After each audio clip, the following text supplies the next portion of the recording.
Echo Season 1. This will be the spoiler review. I have a review up on my blog, soundedbettermyhead.com. I tried not to put really any spoilers in there. I mean, as best I could. So if you want to check that out first, or instead of this, or whatever. I ended up giving this series a 2.5 out of 5. To be honest, I think that was a little generous. Just felt like the show wasn't sure what it wanted to be. You know, it was advertised as being kind of this grounded, street level show. And then the very first scene, the first episode, is more or less gods, I guess you could call them, that become people, becoming like the first of their tribe. And it's like this whole little magic cave and all this weird stuff, and kind of not so great CGI. And then it transitions back into the grounded show, but then you got superpowers and this weird stuff, because it's kind of sort of serious, and all of a sudden you get an episode that starts with like a almost kind of cheesy like silent film flashback thing. It's like the show just didn't decide which way it wanted to go. It's like, is it a gritty, mature show, or is it kind of a silly superhero, show? And it's like, it was only 5 episodes, so it's essentially, you get to that point, you're doing more of a movie than a TV series.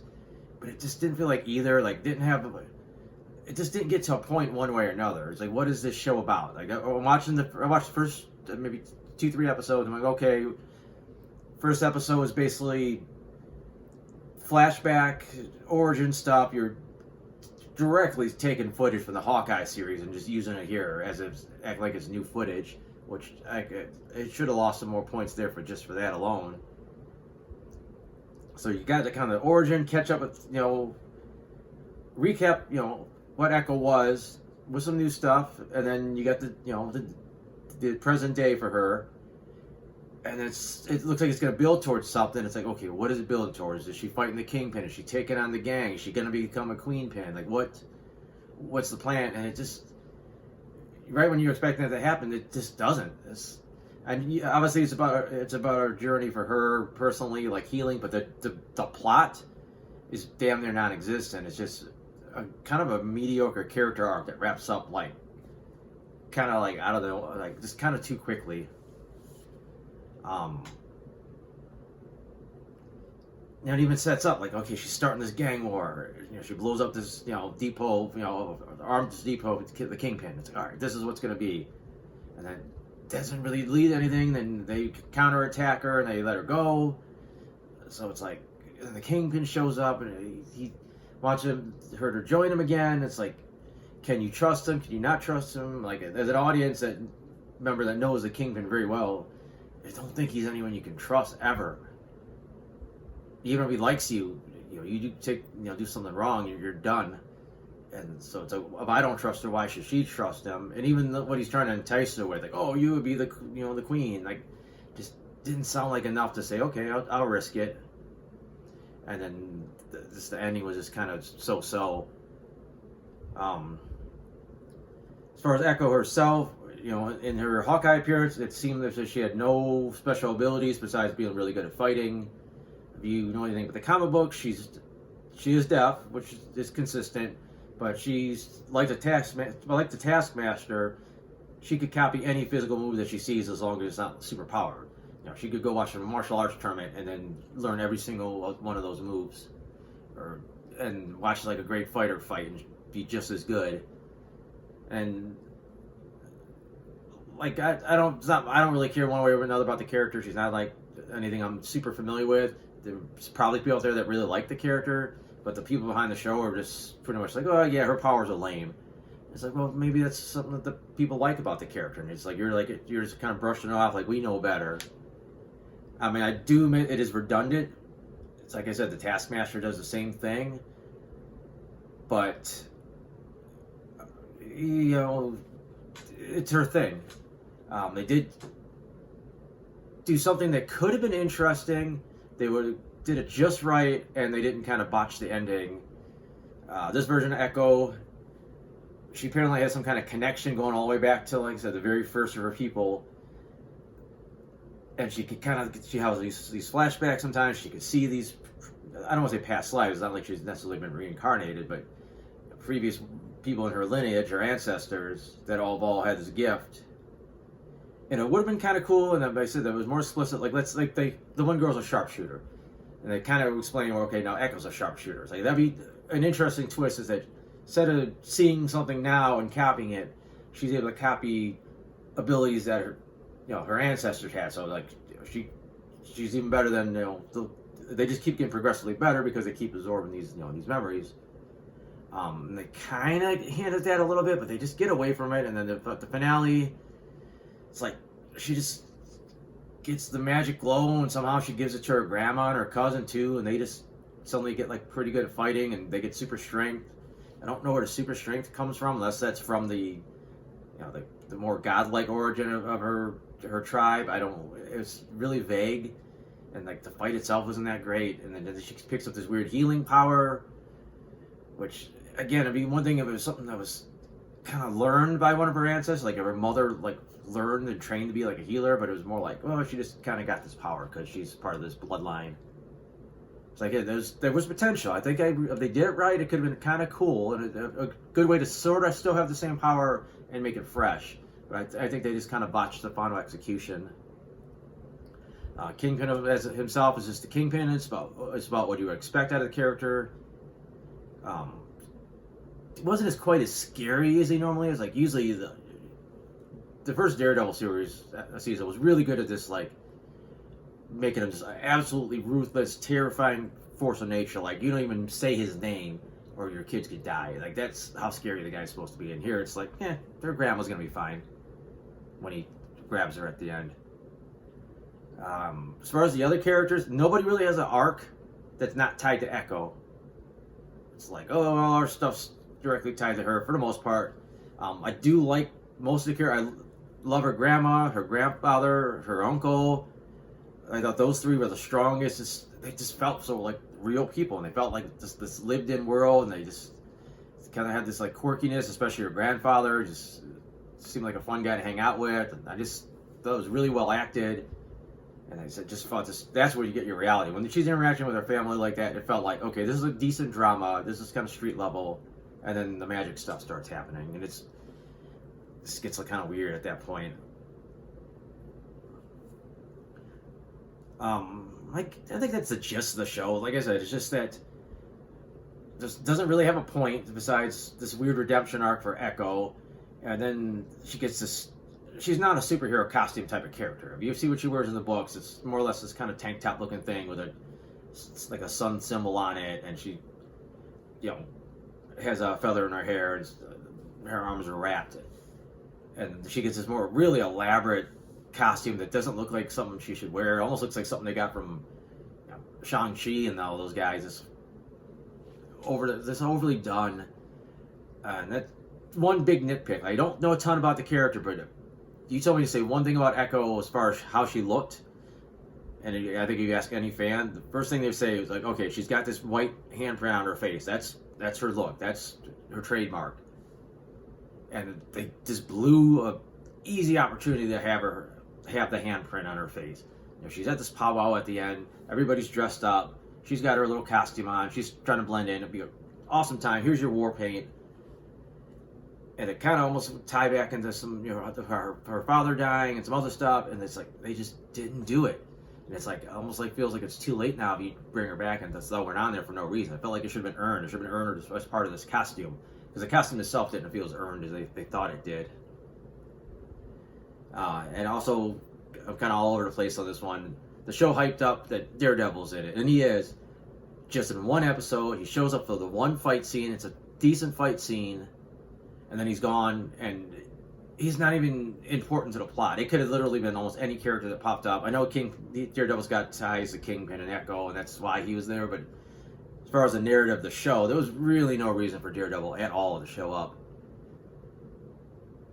But again, I lost my track. The show, Echo, has an okay arc, but that's it. There's no real plot other than that. The rest of the characters just kind of, it's all about her, their relationship with Echo, and not so much their own arcs. And it just, like I said, the show couldn't decide if it wanted to be, a gritty R-rated drama, which even the mature stuff that they supposed to have, like the violence wasn't that mature. I didn't see any of this and say, oh wow, that's violent. I was like, it's whatever. Only a couple things kind of caught me, like, oh, Marvel doesn't usually show that. And then they said it wants to be like a superhero show. The action itself was decent. She had a solid fight scene with Daredevil, but nobody looked like they were really hitting each other. Like, usually when Daredevil has a good fight scene, like, these guys are knocking the shit out of each other. They're standing up, and they could barely stand anymore, and they're falling over because they're beating the crap out of each other. And here, they're whacking each other all over the place and just getting up like nothing happened. The best fight scene was probably her at the rolling rink. I thought that was really well done. The big train action scene just did not look real. It was dark. It was CG looking. She's supposed to be riding on top of this moving train. Her hair's barely moving. It never looked like she was really doing this. And like I said, the final fight scene was just crap, to be honest. And then she did this weird healing thing on the Kingpin that really didn't do anything. It was maybe a notch below Superman throwing his S on Non and Superman 2. It's like, okay, what did that really do, ultimately? But I rambled enough. I know I got some notes here on my computer. I'll glance at it to see if there's anything else that I want to mention. It was kind of interesting. They did show that she lost her leg in an accident, and it wasn't like a birth defect. She already had the deafness going for her. So I just thought that was, I don't want to say it's a nitpick. I thought it was a nice little thing that they added to the show. Also glad that they did reference Kingpin's father, and ultimately did reveal that he killed him with a hammer, which is what happened in the Daredevil series. Which again, they really seem like they decided that the Daredevil stuff was pretty much canon, and they don't. I think they're getting away from dancing around that, which is good. Also like that they did reveal in the first episode that Kingpin was alive. Just nice to get that out of the way. It's weird because a lot of the show's heart is supposed to be her and her cousin, and when they were kids, they sold me. These two are best friends. As adults, I never really clicked. I never felt like these guys are besties or ever were besties, and there's never the chemistry between the two of them. And it was a decent sequence. They did the flashback of one of her ancestors playing some type of game. They never quite explained the rules. You can just kind of guess the gist of it. It was a nice job of, and I know people might call this woke, but I think Hollywood's doing a better job of actually representing Native Americans better. And they got a lot of really cool customs and history, and they get into a little bit in this show. So I thought that was nice. That it's not even about like being politically correct. Is that there's some interesting stuff that these guys did. There was a movie years back about the Wind Talkers, how Native Americans were speaking in code, which is basically just their language, but it couldn't be cracked because the Nazis couldn't speak, whatever tribes language they happened to be at the time. So, like, movies, there's a lot of cool stuff about the culture, and I'm glad the shows touch on that. Like I said, the black and white silent movie thing was okay, just felt a little out of place. Kind of almost felt like I was watching WandaVision again for a moment. And then it started getting kind of trippy. She started seeing like more like the visions of the people, like they were in front of her, and she said suddenly like really mechanically inclined, like she's building bombs and like pellet guns and all this weird stuff. And it's like, who taught her that skill? Like, is the Kingpin got guys that do this? Cause where did she learn this? I'm gonna steal this idea from somebody else that had mentioned it. I think it would have been cooler if she had an ancestor that was more mechanically inclined, and like that was part of her Echo thing. Like she knew that because of them, but she was just built shit like somehow. And it kind of starts getting to the point like there's more and more stuff's happening with her powers, and it's like, all right, can you please talk to the grandma and explain this? Like, what's going on? This show's only so long, and then when she does, she just they barely tell you anything. You gotta wait to the final episode so like the ghost of her mom shows up and tries to explain it. I was gonna point it out as a negative, but since the show addressed it, I won't. But I thought it was weird that the Kingpin never bothered to learn sign language, and it's like all Echo's relatives seem to know sign language because they have multiple deaf people in the family, but a lot of people seem to know it. And like this guy basically grew up with her, and it's the Kingpin. He's like he never bothered to learn. He just hired an interpreter. It's like you feel you could have picked up some basics. So I'm glad she called him out on it. It's like, look, you never even bothered to learn this. And that was kind of weird tech with this weird virtual sign language. Like it felt kind of like Iron Man, kind of Agents of Shield. Like it's like this does not feel like part of this show's universe. I mean, the bigger Avengers universe, yeah, this is nothing. But the way the show is, it's like, wow, that seems kind of out of place.